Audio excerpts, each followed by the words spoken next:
వచ్చండి యోసేపుకి చెప్తుందండి, మీ భార్యను నువ్వు అనుమానించొద్దు, ఆమె కన్యక మరియ గర్భాన్ని ధరించింది, ఆమెలో ఏ పాపమో లేదు అని దేవదూతలు సెలవిస్తాయండి.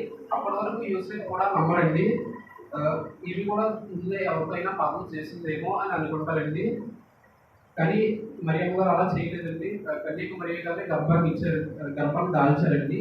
ఇంకా మనం వాక్యంలో చూసుకుంటే తల్లిదండ్రుల గురించి ఉంటుందండి. నిర్గమాకాండము 20వ అధ్యాయము 12వ వచనం, పేజీ నెంబర్ 61 పేజీ.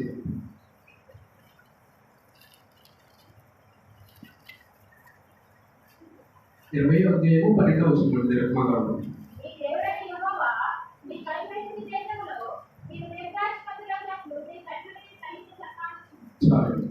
వాక్యం ఏమని సెలవిస్తుందంటే అండి, నీ దేవుడైన యెహోవా నీకు అనుగ్రహించే దేశంలో నీవు దీర్ఘాయుష్మంతుడు అవుతున్నట్లు నీ తండ్రిని నీ తల్లిని సన్మానించాలండి. అసలు తల్లిదండ్రులు సన్మానించడం అంటే ఏంటండి? ఏదో తల్లిదండ్రులు వృద్ధాప్యంలో ఉన్నప్పుడు రిటైర్ అయినప్పుడు వాళ్ళకి సాల్వా తప్పి దండం పెట్టుకోవడం అండి కాదు. అలాగే తల్లిదండ్రులు చనిపోయినప్పుడు వాళ్ళకు దండం వేసి దండం పెట్టుకొని దినం భోజనం మంచిగా పెట్టడం అండి కాదు. వాళ్ళు ముదిమ వయసులో వాళ్ళు చిన్నప్పుడు నేను ఎలా అయితే తండ్రిని ఎట్లా చూసుకున్నారో అలా నువ్వు వాళ్ళని బాధ్యతారహితంగా నడుచుకోవాలి అని యేసుప్రభు వారు లోపలిగా ఉన్న జనులందరికీ ఒక గొప్ప మెసేజ్ అయితే ఇచ్చారండి సిలువలో పడిన 7వ మాట ద్వారా. చాలా మంది వృద్ధాప్యంలో ఏదో తల్లిదండ్రుల ఆస్తి కోసం చూస్తారండి. లేదంటే కొంతమంది అయ్యో నా తండ్రి నాకేమి ఇవ్వలేదు, నేనెందుకు కాలం చూడాలి, వాళ్ళు ఎలా అయిపోతే నాకేంటి, నేను నా కాళ్ళ మీద నేను నిలబడ్డాను అని అనుకుంటారండి. అది తప్పండి. కొంతమంది అయితే తల్లిదండ్రులు వాటా వేసుకుంటారండి. ఈ నెల నువ్వు, ఈ నెల నేను, ఈ నెల ముందు నువ్వు, ఈ నెల ముందు నేను కొంటానని అలా వాటాలు వేసుకుంటారండి. అలా చేయడం కూడా తప్పండి. పూర్ణ మనసుతో మన తల్లిదండ్రులు మనం వృద్ధాప్య స్థితిలో చూసుకోవాలండి. అలాగే మనం ఎంత శ్రమలో ఉన్నా కానీ తల్లిదండ్రుల పట్ల బాధ్యతగా వ్యవహరించాలండి. యేసుప్రభు వారు అంత గొప్ప దేవుడే. అతను చేయవలసిన పని ఒకటైతే నేను ఈ లోకంలో పుట్టాను కదా, నేను నా తల్లిదండ్రుల యొక్క బాధ్యత నెరవేర్చాలి కదా అనుకుని ఎంతో చేశారండి. అలాంటిది మనం లేని వాళ్ళమైనా పేదవాళ్ళమైనా మనకున్న దాంట్లో సమృద్ధిగా తల్లిదండ్రులను చూసుకోవాలండి. ఇది చాలా గొప్ప మెసేజ్ అయితే 3వ మాట ద్వారా యేసుప్రభు వారు మనకి ఇచ్చారండి.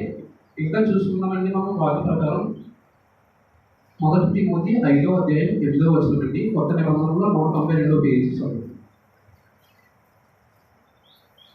5వ అధ్యాయం 8వ వచనం.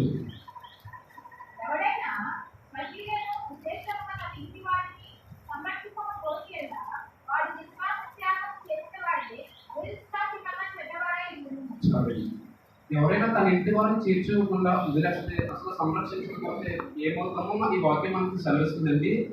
వాళ్ళు ఎలా హెచ్చబడతారంటే అవిశ్వాసి కన్నా చెడ్డవాడే ఉంటాడండి. మనకి వద్దండి ఈ చెడ్డవాడు, ఇలాంటివి ఏమి వద్దండి. మనకున్న దాంట్లో మన తల్లిదండ్రులని బాధ్యతగా నడుచుకుని వాళ్ళని ప్రేమగా చూసుకుని సరిపోతుందండి. 3వ మాట ద్వారా మనకి ఎఫెక్షన్ అంటే దేవుడు తన తల్లిదండ్రుల పట్ల చూపిన విధేయత, బాధ్యత, ప్రేమ ఇవన్నిటిని కలిపి 3వ మాటలో చెప్పడం మనకు జరిగిందండి. ఇంకా మనం చూసుకుంటే లూకా సువార్త 18వ అధ్యాయము 29వ వచనం 39వ వచనం చూడండి. 71 పేజీ.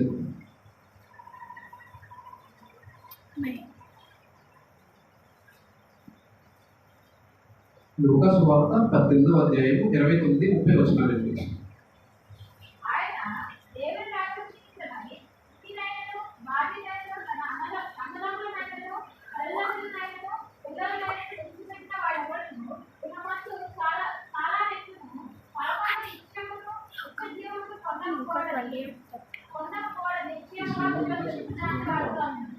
మనం కొద్ది నిమిషాల క్రితం ఎగ్జాంపుల్ చూసుకున్నామండి. యోసేపు తన అన్న వాళ్ళందరూ వెలివేసి చంపడానికి ప్రయత్నించినప్పుడే యోసేపు వాళ్ళకంటే ప్రయోజకుడిగా ఉన్నప్పుడు కోపం తీర్చుకోకుండా అయ్యో నాన్నలే కదా, నా రక్త సంబంధికులు, నా తండ్రి ఇంటి వారు అని వాళ్ళని ప్రేమతో వాళ్ళకి ఏమైతే చేయాలో అవన్నీ చేశారండి. ఆహారం లేనప్పుడు కరువులో ఉన్నప్పుడు వాళ్ళకి ఆహారాన్ని సమృద్ధిగా ఇచ్చారండి తమ్ముడు యోసేపు గారు. ఇంకా మనం చూసుకోవచ్చండి వాక్యంలో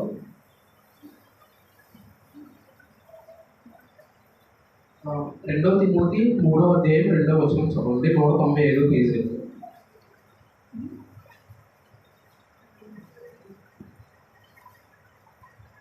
2 తిమోతి 3వ అధ్యాయం 2వ వచనం అండి.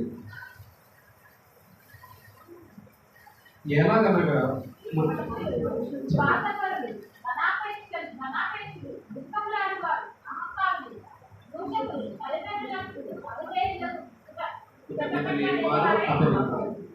వాక్యం ఇక్కడ ఏమని సెలవిస్తుందంటే అండి, మనుషులు అనే వాళ్ళు స్వార్థప్రియులు అంటండి. చాలా స్వార్థం ఉందండి.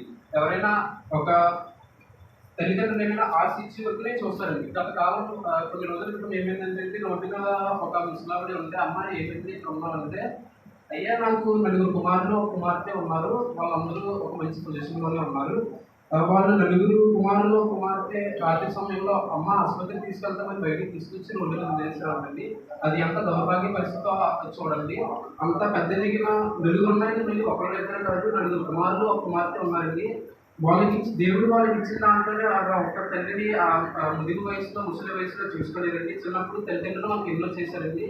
చిన్నప్పుడు మనం అమ్మకి మా అమ్మ మమ్మీ చాలా మంచిది, మా అమ్మ అంటే నాకు ఇంత నాకు అంతా నాకు ఎంత ప్రేమ అని కానీ చాలా అనుకుంటామండి.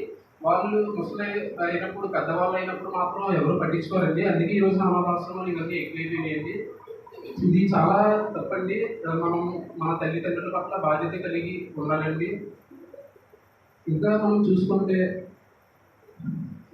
సామెతల గ్రంథము 20 అధ్యాయం 20 వచనమండి, 546 పేజీ.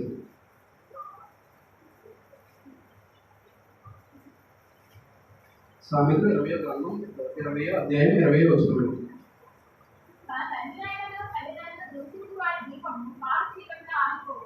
చాలా